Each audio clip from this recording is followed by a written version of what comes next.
Okay. Hello, everybody, and welcome to the Axe Learning Collaborative. I'm Maureen Underwood, your host, and I want to explain to you we're going to have this brief presentation as we have had in the past. There will be time for discussion and questions at the end, and we're saving them for the end because we're going to record the presentation, and we want to make sure we protect your confidentiality at being here. So if you have questions as we go along, you certainly can feel free to put them in the chat, and then we're going to compile them and address them after we do the brief presentation. Just as last month, the goals of this are really to highlight relevant issues related not just to suicide assessment, but to management and prevention. And the way we're doing this is through research, sharing our knowledge, and really clinical expertise. So what we're going to talk about today, the topic we selected was non-suicidal self-injury.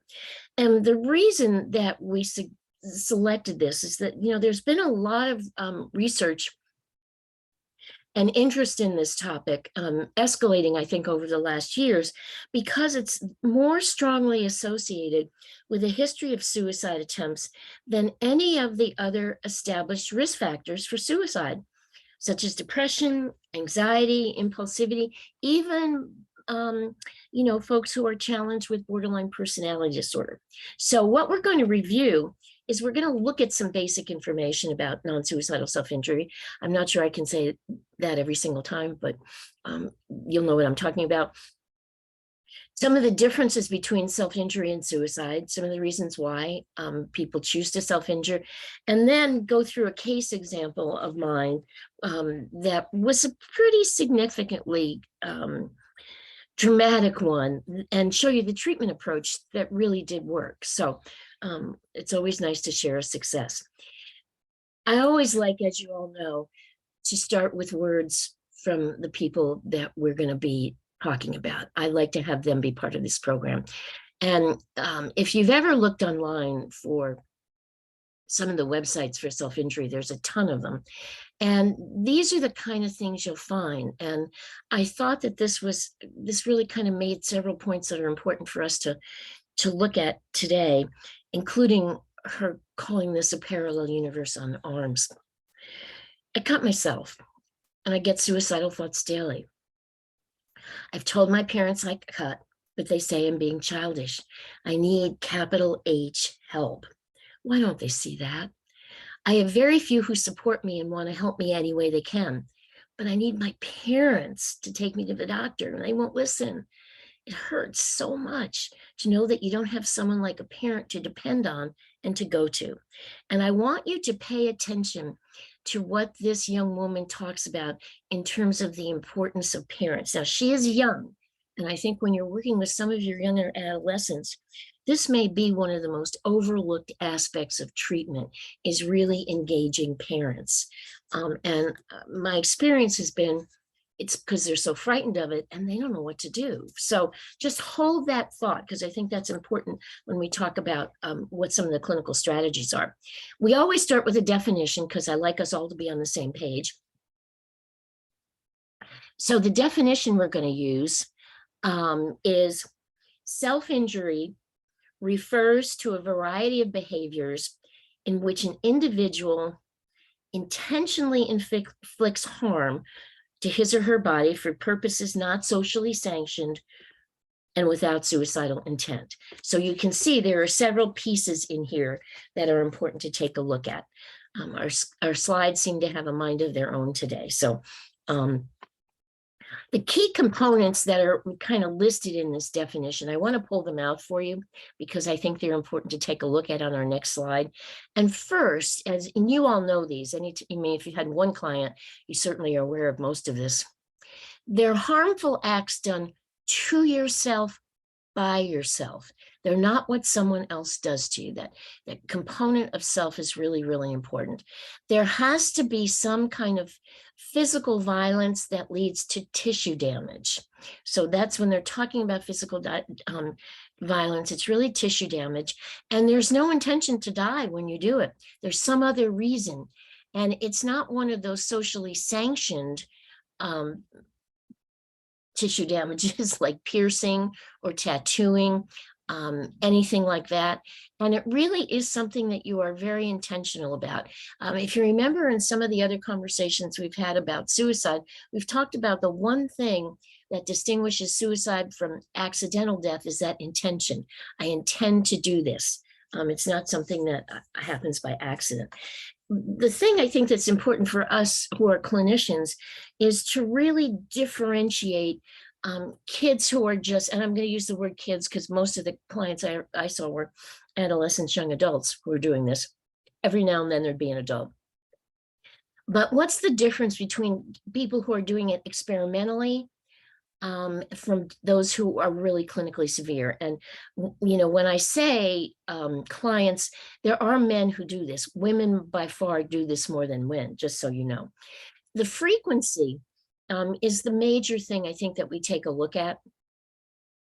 And there are a lot of people who do it 1 or 2 times. They're very unlikely to develop a chronic non-suicidal self-injury pattern. The number that starts to change is 5 or more. And that requires a little bit more aggressive interaction. And what we're talking about is those might be clinically relevant cases. And they're 5 or more, not 1 a year. They're, I would usually say they might be 5 in a 6 months period of time. Obviously, if there are medical consequences, even with 1 incident, that's something that requires clinical intervention. And what we sometimes forget to ask about even is if people are thinking about self-injuring, they're having thoughts and urges. We always ask about, have you? But I don't know that we ask about, have you thought about it?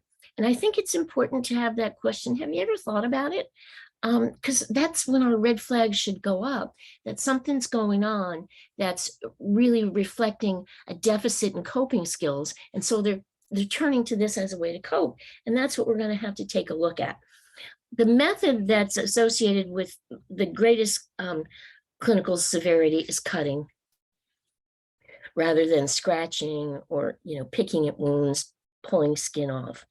And it's no big surprise, those who are doing it in a social context, and I've often seen this with middle school girls, there's social reasons. They're doing it with friends. It's really a less severe clinical profile. The most severe clinical profile, I would say, is when it's something that I do privately, I don't tell anybody about. So I don't get anybody's 2 cents about it. I have intrapersonal reasons. They're not about my friends. They're not about something happening out there. It's how I'm feeling about myself. And it's usually a need to kind of hurt myself or punish myself, or to regulate my affect. So when you have folks who are doing it for those reasons, that's one of those things that's kind of a predictor, perhaps, for a little bit more severe course of treatment. Another question that comes up, it doesn't come up as often as I imagine, but if the behavior is ritualistic, and I certainly have seen a lot of clients for whom it is, there's a pattern to what they do. There's a certain day of the week that they choose to do it. They do it in a place in their home. It may be a specific room, a specific time of day. I can remember one client I saw who did it every Tuesday night. And she would do it in the bathroom because it was easier to clean up. Using one particular kind of instrument to do it. There was no substitution for that razor blade. If there wasn't a razor blade, and at one point her mother took the razor blades away, you'll hear about that in a bit, she stopped doing it for a while. And there may be some kind of either pre-ritual or after ritual that goes with it. And it really may be the bandaging and the cleaning of the wounds. It's done in the same way. So I think that those are important things to look at. But I think, again, trying to make this useful clinically, it's important to put this ritual in conversation with what else is happening in the person's life. Is there anything else they have to look forward to? Is there anything else in their life they feel they can control? Or is this the only thing they feel they can control? And make sure with those younger kids, you're not just asking them about what's going on at home, you're also asking them about school. What's happening at school? An awful lot of kids I saw were really struggling with something in the school environment. Again, one of the keys in terms of intervention is really being empathic. And again, this is another web-based picture where this young person says, "We are not suicidal. It keeps us calm. Please understand." And I just thought that that "please understand" was such a profound cry for, try to see the world through my eyes. And I think when someone's doing self-harm, sometimes that's hard to do. So I just want you to kind of remember this little picture and that request to please understand. In terms of self-injury and suicide, usually the reasons people give for self-injury is that it's a way to relieve pain or to feel something in the presence of nothing. There are a lot of folks who just are empty. They're totally empty. And again, when you think back of what we've learned in the ACTS course about suicide, that makes a lot of sense. And sometimes they're doing this strategically as a way to prevent themselves from making a suicide attempt. It's a coping strategy. It becomes ingrained in that coping repertoire. There may be really a significant relationship, as we talked about it on that first slide, between considering or attempting suicide and self-injury. In some studies, it's been as high as 60%. So I think that's why it's so important to add more questions about self-injury, the thought of self-injury, the urge for self-injury, onto our intake assessments, because they're going to tell us a whole lot. And the way I think to look at it, that really opens a door to prevention, which I think is what's really important in any clinical work. And it's not just opening the door for prevention for us, it's opening the door for prevention for the client, is that if we understand it as a symptom of distress that could lead to suicidal behavior, if you can frame it that way, it then says to you, so let's take a look at where the distress is coming from and see if we can't figure out some other ways to handle it. It always is that incorporation of problem solving that's a key piece of prevention. And I think sometimes self-injury is scary for a lot of clinicians, and they kind of skip over it's just merely a symptom. And what researchers have told us, because I think, as I said, it's probably been in the last 20 years that people have begun to pay attention to self-injury. They didn't really pay attention before that, and people have been doing it for a long time. But again, I want to call your attention to the words on here, that it's a preferred coping mechanism because it quickly and dramatically calms the body. You're going to get an adrenaline high. You're going to get all of that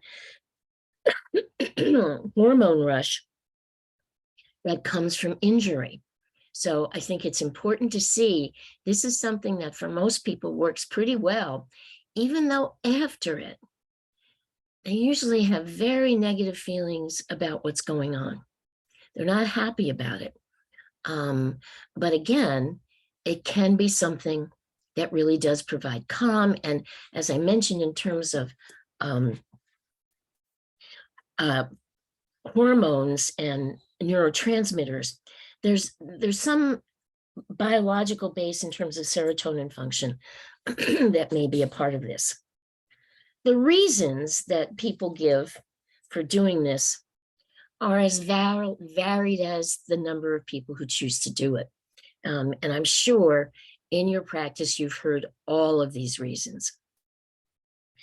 The ones I wanted to point out, because I don't think I don't know that we pay attention to them or we ask about them so much. And those are the ones close to the bottom. To nurture ourselves and to feel unique. Um, I think that it's important to ask the questions and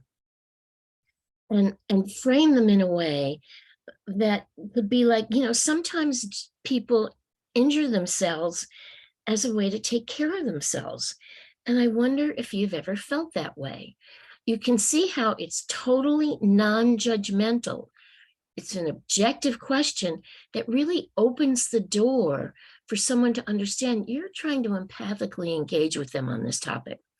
And to feel good, get that energy rush. I think we know about that, but to move us back to that feeling unique, the question that I often would suggest is, what else about you is unique? What else? We all have things about us that are unique, but we may not think about them. And if you have a client who says, there's nothing about me, I'd say, well, I'm going to challenge that, but I want you to think about it. I'm not going to ask any more about it today, but I want you to put that seed in the back of your head, because I think there are some things that are unique about yourself. And again, if you know the client well enough, you may be able to fill in the blanks. I've noticed that the way you interact with your friends is so mature for your age. You are always calling them to find out how they are after you have some kind of fight with them or they have a fight with somebody else. And a lot of people your age don't do that. I think that that's a pretty unique thing. Just file it away. I'm just saying. And again, it's a way that you're establishing that rapport with them. So the bottom line on here is the important thing to remember. This is really a maladaptive coping mechanism, but it works for a while. Almost every maladaptive coping mechanism works for a while. Drinking for many people is a maladaptive coping mechanism. Works for a while until it doesn't. So I think that hopefully you're getting to see them maybe while it's still working, so you have a chance to do something about it. So again, because I like to use the voices of the clients that we're talking about, I want to share a very, very brief video with you. You would never guess from the smile on this young lady's face that she's going to answer some questions about self-injuring. But that's what she's going to do. So I'd like you just to listen to what she has to say, because I think she sums it up pretty well in an affect that could not be more inappropriate if she tried. So let's listen for a couple of minutes.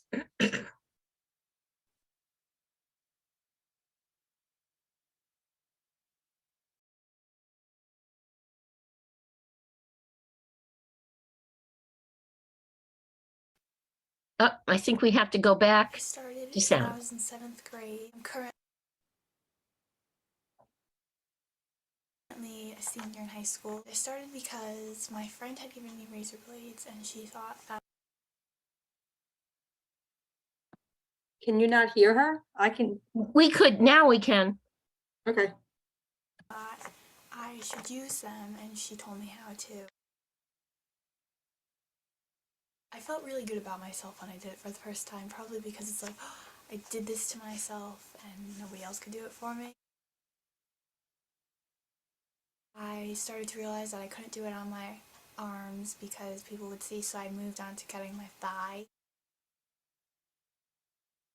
In the beginning, I used to cut myself because I was upset, and over time it used to become just a thing to do, like a habit in my room or when I was in the bathroom because I could lock my door. In the beginning, I didn't tell anybody, but over time I ended up telling one of my friends, and then my friend freaked out and told the guidance counselor, who told my mother, which big whole mess right there. The guidance counselor had recommended me to go to the hospital, but when I went to the hospital, because what I was doing wasn't life-threatening, they sent me home but recommended a therapist, and then it just continued. In the beginning, I used to cut myself every day. Once my mother found out, she took away all of the razors in the house. I hadn't cut myself for about a year and a half now currently, and I cut myself once or twice a week, sometimes more, sometimes less. August of 2010, because that's when I started to write down every time I did it. No, and yes. Yes, it's very, very, very much stress, a lot of disappointment, especially with myself. Not really. No, not really, because I know when to stop and I know when it's too much, and if it's not enough, then I'll just keep going. If it doesn't look like there's enough, then I'm not happy with myself. The most I've ever cut myself in 50 or 160 times.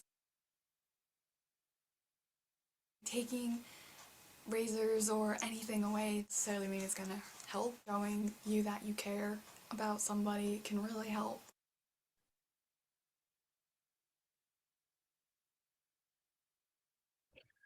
I want to go back to what, you saw in the writings that I posted earlier, of kids who were self-injuring, and just reinforce that message of knowing that you care really, really can help. I think that that's so very important. I don't think it's any accident that when this girl's mother got involved, she stopped for a year and a half. Then her mom started to get distracted by other things, wasn't as available to her, and it started up again. So I just want to point that out. I really learned the importance of engaging parents consistently, and also to recognize that this ebbs and flows. Just because it goes away, it's in that box of coping mechanisms and it could come back. So, it's one of those things that you have to consider. And this is probably one of the most important things I think you may want to make as your takeaway from this, is people do things for reasons that make sense to them. So the place you want to start is to understand the reasons for the behavior, so you have a clue to the person's missing coping skills. That's the beginning of intervention. If you think of this as that maladaptive way to cope, it helps you realize, we got to reinforce some more effective ways for coping for you to give this up. Otherwise, you won't give it up. It's that replacement theory, okay?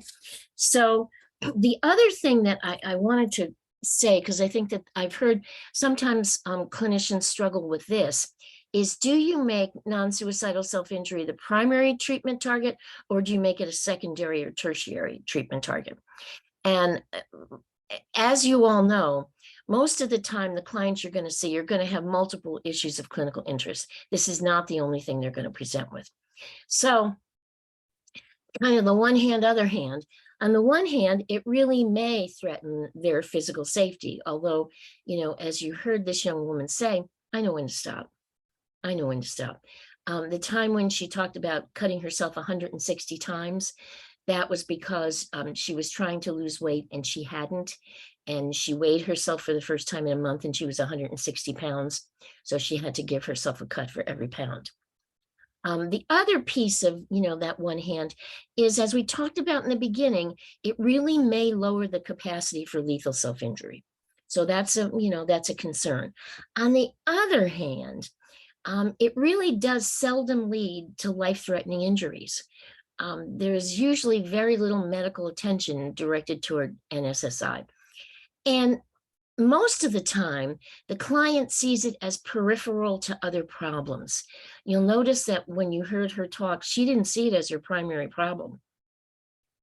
And the deal is, and this makes all the sense in the world, if you can reduce those negative emotions, their need to do it is probably going to be reduced. So again, you want to find out what's going on in your life that makes you feel like you need to do this, or when you need to do this. And again, you heard her talk about, and then it started to become habituated. So then it became a little harder to contain. There's all kinds of treatment strategies, and I'm not going to spend a lot of time going into them. You'll see that we have a resource for you at the end that will give you sort of a splatter of each of these, and I think you can take a look at what you're using. My hunch is, even if you're not aware you're doing some kind of specific treatment strategy, you're using it intuitively, because intuitively it makes sense. You heard her talking about the means restriction. And I would tell you that that's just really, really an excellent strategy. And I even think, it's not on this list, but, putting together a safety plan for when, especially when it becomes a habitual thing, for when it's going to happen, could really be a healthy treatment. So let me give you a case example. So you can see this in real life, and I wanted to share this because this was really hard for me. And I think sometimes you think, oh, if we understand things, it's so much easier as a therapist. Not so much, you know that. So this was a 24-year-old female who identified as lesbian. The reason that that's important was this was before there was really very much acceptance of gay rights, of gender identity. And so this was a piece of her that she had to keep secret. And obviously the rest of the world, she interpreted as they really despised it. She came into therapy out of recovery from substance use. And she'd also been hospitalized for a suicide attempt. She'd had multiple attempts in her life. But what really precipitated her coming in was the substance use. She had begun suicidal self-injury when she was about 12 years old. Socially, it was something that the girls were doing, and she participated. And what she would do, initially she would cut, but as time went by, she was an advanced practice nurse. And so what she was doing was, when she would feel the need to hurt herself, she would bring home IV tubing from work, and she would discharge a certain amount of blood. So that's what we were faced with. The interventions, I learned pretty quick on that the treatment focus had to be on her substance use recovery. I mean, I knew her for a while before she had told me that what she was doing. So I had some degree of a relationship and rapport with her before she, confessed that this was going on. And I had to trust the relationship I had, that she was being honest with me. I had to trust her skills as a nurse, to know that she wouldn't do anything that was really life-threatening, because the point of this was not life-threatening. It was very, very hard to come up with replacement behaviors. Early on, when she had talked about cutting, we had tried those replacement behaviors, the ice cubes, the rubber band, the, all kinds of things, but they didn't really work. And I'll just tell you that, there's a lot of controversy about replacement behaviors. So what I came up with was really motivational interviewing as a guide for what to do. And let me just kind of review. You probably know all about motivational interviewing, but let me just tell you a little bit about it and the parts that I saw as relevant to working with this particular client. There's a lot of components to motivational interviewing that include that therapeutic relationship, which, as I said, I knew I had with her. Functional assessment: how much was this impairing her lifestyle? Why was she doing it? When was she doing it? Was there some kind of behavior change that she was willing to make? And could we build her self-efficacy so she felt like she could really manage whatever was happening without hurting herself? A central premise of motivational interviewing that I think is really, really useful for NSSI is that the more a therapist argues that a client should stop performing a behavior, the more the client's going to resist and provide you reasons the behavior is useful and it's really harmful. This was, I do this when I'm at work and I have difficulties at work and I'm afraid I'm going to explode at my coworkers. So I go home and I do this and I feel okay when I come home. So what we had to do, which was again consistent with motivational interviewing, was explore the benefits of the behavior and provide that really safe and empathic environment that let her talk about it until she was really ready and able to change.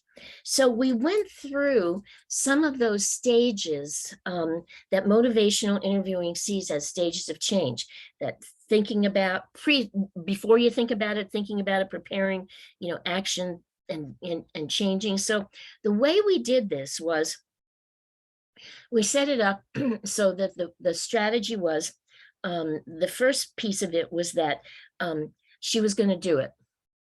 And she would call me right after she did it. It's like, okay, appreciate you letting me know this, not wait until she came in for her next therapy session. We moved, and again, this was something that took about 8, 9, maybe took 12 months. It was a long-term process. The second stage was she would call before she did it. And I could tell her, thank you for letting me know that this is something that you're going to do. I really appreciate that. The next iteration of that was calling, and I would ask, can you tell me why you're going to do it? What's going on in your life right now that's got you to the point where you think you want to do this? Okay. Then it went to, do you think you could postpone this for 15 to 30 minutes after we hang up the call to just kind of sit with this for a little bit? She did that. And then we moved to where, could you talk to me instead and see if you don't have to do this? Now, as I said, that was a procedure that took 8 or 9 or 12 months. It wasn't something that was very quick, but I often think because it was such a long-term intervention, it really did stick with her, and she did stop doing it. And she pretty much did stop self-harming. She thought about suicide, and she might have had urges to self-harm, but she didn't do it. So what you want to make sure in terms of treatment is you have to focus the treatment on growth and trying those new behaviors and not punishing her failures. And that's hard to do because you're worried about a person's, physical safety. And it's so important to get, have that confirmation from them and from yourself that this is not going to harm them, their physical safety. You want to positively reinforce adaptive behaviors through your verbal praise, but you want to be honest and don't overdo it. In the younger girl you saw where she said, I cut myself 160 times. The next time she said, well, I cut myself 20 times. I didn't say, oh, that's so great. You're moving down. That's wonderful. It was like, okay, 20 times. So you really you want to avoid that inadvertent reinforcement of it by giving it too much attention, curiosity, or other behaviors that the client may see as reinforcing. And I think sometimes if you ask to see where they're harming themselves and it looks really terrible, your reaction, you got to be guarded because you do not want to look like you're scandalized. So let's take a look at what you do about this before we turn it over to some conversation. I hope you can hear the idea of empathy as probably one of your most significant clinical tools for dealing with non-suicidal self-injury. You're active listening to the person. You want to keep your own opinions to yourself. Not, there's a better way to handle this. You want to really understand what the client is saying and why they're saying it. So this is really that very, very active listening, validating process. Avoid judgment. Don't argue about them. Don't argue that there's a more effective way to deal with this, or this is not an effective way to deal with this. Remember, they're dealing with overwhelming negative emotions, and right now this is the best they can do. And so you want to kind of hear that. Again, you don't have to approve of it. You're just listening and avoiding argument. Rolling with resistance really talks about, I think, some of the paradoxical intention that you probably use in other situations as well. You're either going to roll with the resistance or you're going to join it. You may choose to say, this is your choice to do this. And you're not hurting anyone else. I can hear that. And you feel like you're not hurting yourself. So, from the way you see this, I can appreciate why you don't see any reason to give it up. Supporting self-efficacy is helping the client feel that there may be a need to change or that they have the ability to change. And again, just by having those conversations about it that are non-judgmental conversations, it's in the air. And I think the question that really falls into this last category of developing discrepancy is really helping them understand the distance between where they are in their life and where they want to be. And the questions that are very, very helpful for this is to ask them if they could look ahead to see what their life would look like if the behavior continues. They do it indefinitely. What does their life look like? And then to ask them, what would it look like if this behavior were to stop? I've rarely had someone say my life would be wonderful and terrific if I cut myself for the rest of my life. So I think it's asking about those alternatives that can really be helpful. And for some who come in with those, not clinically significant cases, there's a list of all kinds of alternatives you can provide. Again, sometimes this is controversial, but again, I've had this work really well with younger kids. If you want to cut to express pain or intense emotions, the thing I want to point out to you on here that sometimes is hard for us as therapists is that listening to music that expresses what you're feeling. I can remember several years ago having kids who were injuring and asking who they were listening to. And this was before she was famous. And it was like, oh, Billie Eilish.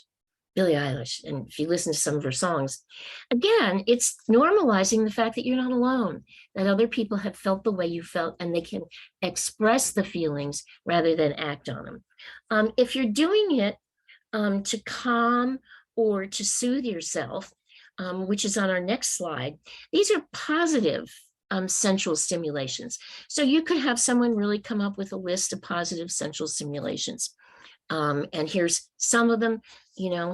I would always put eating chocolate on that list, but that's mine. If they're doing it because they feel disconnected and numb, this is where engaging someone else and maybe not talking about it, or doing some of those things that jolt you physiologically, that get you connected with your body. This is that ice cube.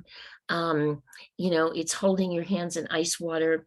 And I have to tell you, back in the day when there was a real rage to have people do these replacement behaviors, there was some research that showed that women could hold ice cubes in their arms or their legs or keep their hands in ice water much longer than men could.